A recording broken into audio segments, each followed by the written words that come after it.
So this is a story that has been percolating for a couple weeks now. There never seems to be like a right time to get enraged, and also like a never a right time to just punch your laptop into oblivion, which is what this story really makes me want to do. And every single story that I hear surrounding this, which is that people are dying because of abortion bans, specifically mothers, people who are already parents, and people who are pregnant and who have pregnancy complications.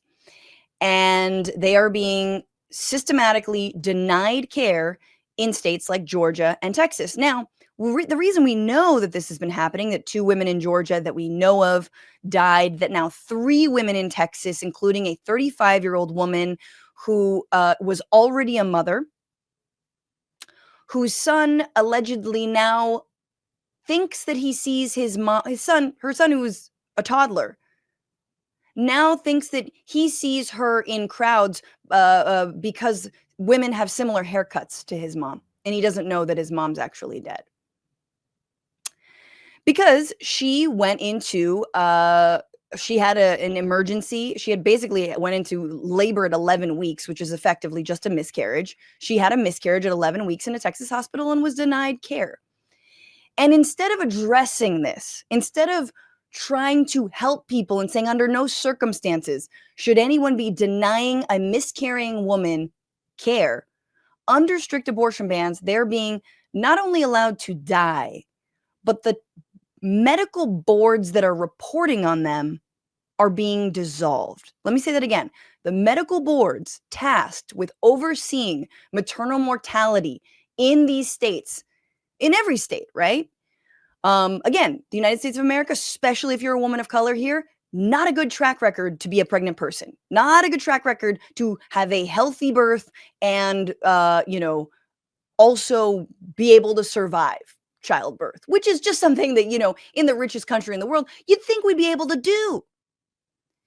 But this broke a couple weeks ago. Georgia flat out dismissed the entire board, the review board, the Pregnancy Maternal Death Review Board, after a leak of information on 2 such deaths. Again, this was the information that informed the ProPublica report. In September, they reported that internal reports showed the Georgia Maternal Mortality Review Committee determined the deaths of 2 women were preventable, but found the doctors were hesitant to perform a procedure that could have saved their lives because of the state's strict abortion policies. ProPublica said the dismissal of the board members came as a result of obtaining the internal reports on the 2 deaths, those of Amber Thurman and Candy Miller.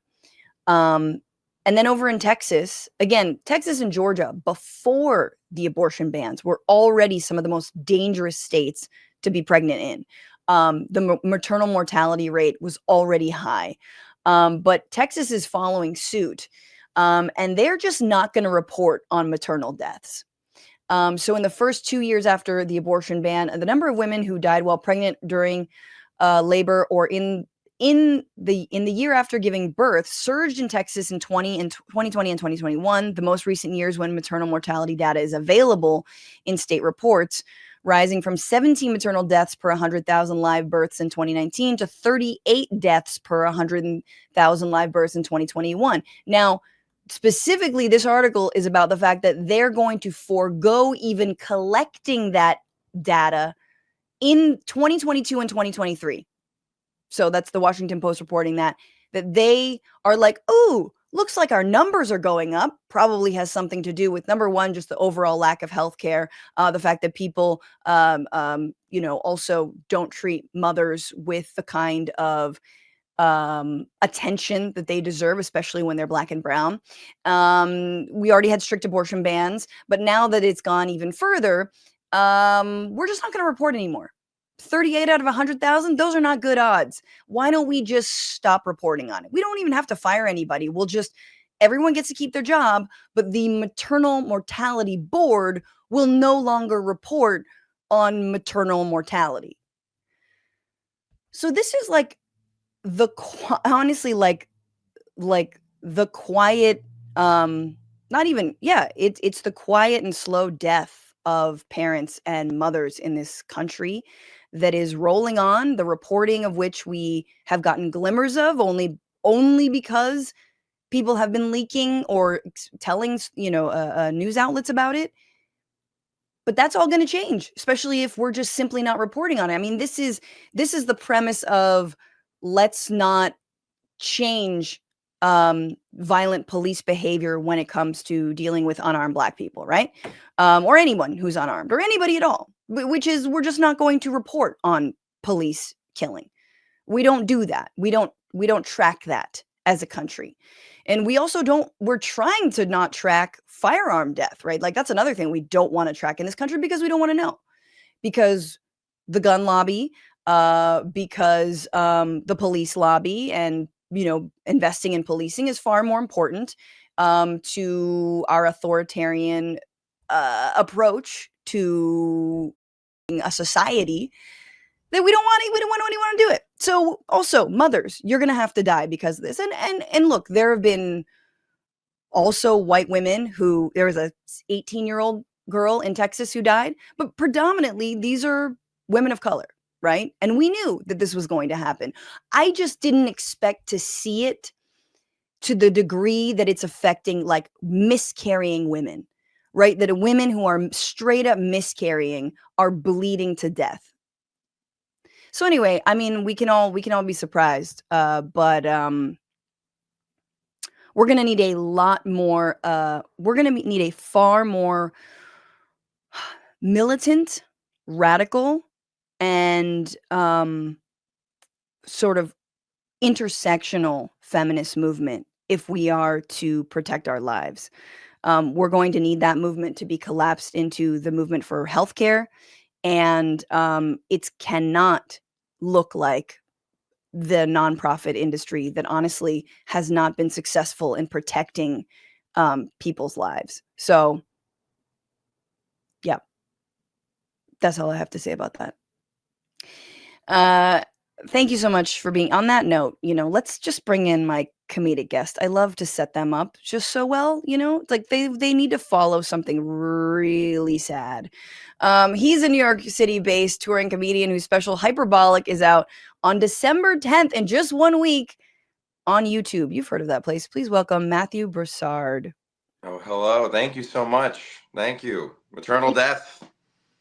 What? Maternal death. Hey. Fun one. Yeah, suppression of information. Good times. Yeah, the government's just not going to tell us anything anymore. I know. It's just like I as someone who like gave birth, Mm-hmm. and I'm just like it's like terrifying to me. Because there is, when you go into labor, there is a little bit of you that's like, maybe I'll die, Mm-hmm. And like, I don't know what you've done recently, Matthew, that's been like a maybe I'll die moment, but it's kind of crazy. Yeah. Yeah. Going under for surgery, you might not wake up. It's that kind of feeling. Yeah. Straight up. My fiance and I live in New York, and we were lucky enough to buy a condo down in Texas. And we had, about a year ago, we had plans of like, oh, maybe we can spend more time there. And then all this stuff has happened. I'm like, we want to have we want to go to Texas to start a family. And now that's just not a real possibility. That's not a 9 months we would want to be there for. Nope. You better be. In general, if the IUD fails, another place we can't be, because even leaving to go deal with things would lead to crime, trafficking. Yeah, exactly. Yeah. No, I mean, honestly, it's like, I do believe in moving after like, not the election, but I believe if you like want to start a family, like just for the next year or two until the baby's born, go out of state if your state has abortion bans. That's seriously my recommendation. Yeah. And it's crazy because it's not West Virginia or like Arkansas or something. It's Texas and Georgia. Right, exactly. And these are for film. Like this is where people move to be actors. Well, that's actually really interesting, because as production companies or productions move to these states, what about the people who are pregnant on set? What happens to them, right? It's like that introduces a whole other level of like, whatever, workplace discrimination and rights, and just like, yeah, like that's not safe. That's not safe for anybody involved.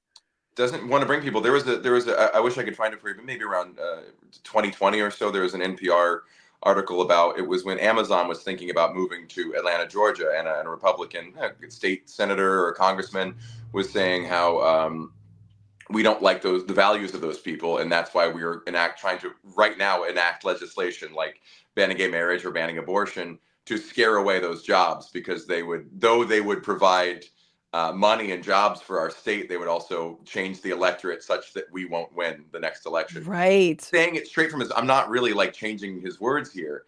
And truly, they're politicians saying, I would rather my people suffer than lose the next election. And yeah. It's a split thing, because on one mind obviously no one should have to move there against their will, but a lot of this stuff is being done to change that influx of people. What you're talking about, scaring away films, scaring away jobs, is exactly their goal, because they know demographics are not on their side. What's going on, Frantifa? If you haven't already, subscribe to this channel right now. Hit that button. And also, you can become a patron and support the show every single week. Get access to bonus episodes and exclusive merchandise. Patreon.com/bitchuationroom. Do it.